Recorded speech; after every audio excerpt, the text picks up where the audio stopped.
अनजालि थारै नोंखौ लोगो मोननानै आं जोबोद गोजोननाय मोनदों। मानो? मानोना नोंदि बेसे समायना। थोद जाम्बा, आंहा सम गैया।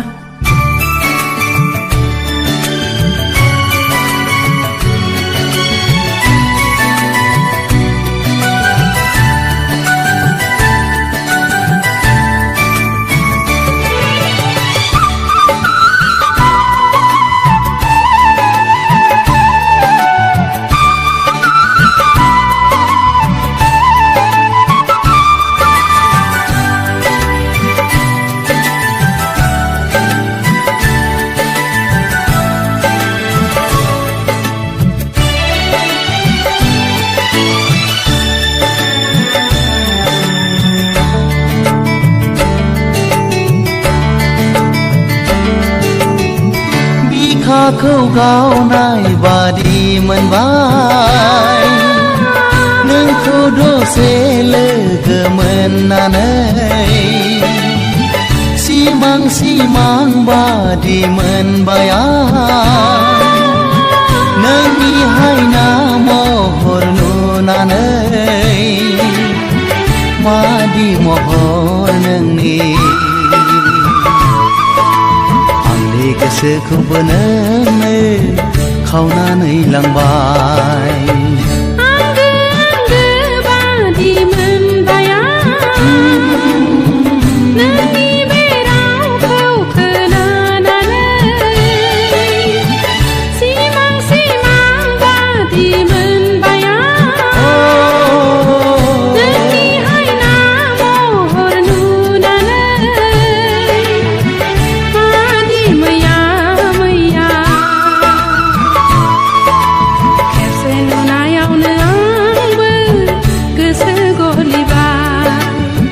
बिखाखौ गावनाय बादि मोनबाय नोंखौ दसे लोगो मोननानै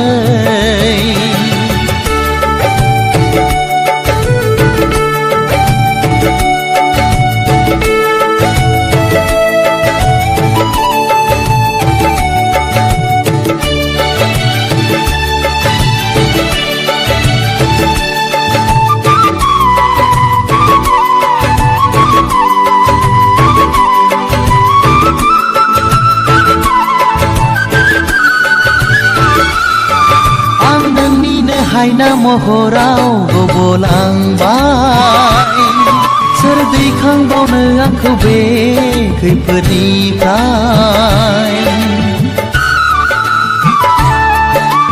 मानो एसेबां गोसोखौ हगारसारखो थानाय गोसोआसो सुखु सौफैयोनो दाजानो हांखुर आंनिनो अननायखौ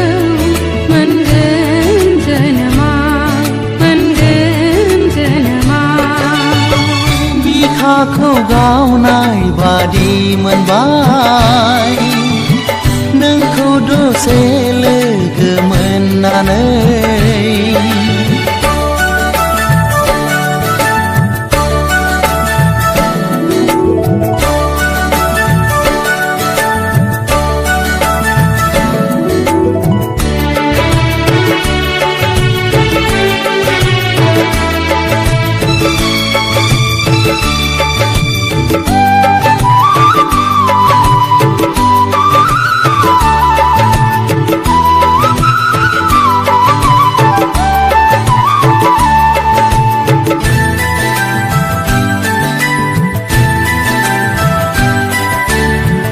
आंनिनो नोजोराव नों बारसे समायना बिबार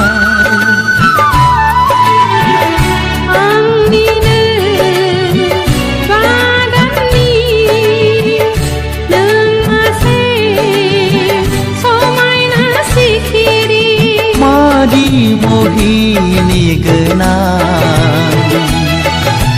आंनि गोसोखौबो नोङो खावनानै लांबाय खेबसे नुनायावनो आंबो गोसो गलिबाय बिखाखौ गावनाय बादि मोनबाय नोंखौ दसे लोगो मोननानै